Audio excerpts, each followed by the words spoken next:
The B1391 code is related to the Antilock Brake System (ABS) and indicates an internal leak in the brake actuator. The code will be set when either of the following is detected.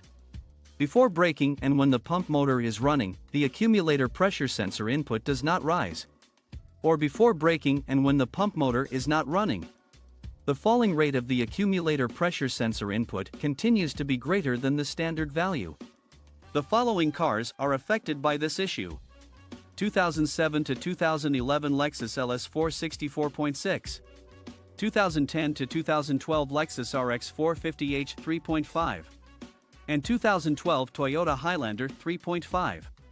To diagnose the problem, a scan tool should be used to operate the solenoids in the brake actuator and provide the accumulator pressure sensor voltage reading and give the pressures for each of the calipers.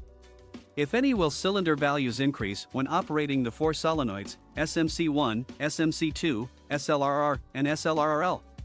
It indicates an internal leak in the brake actuator and the brake actuator should be replaced.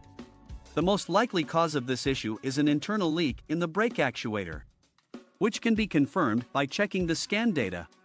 The solution is to replace the brake actuator, as 90% of the time, the accumulator has to be replaced.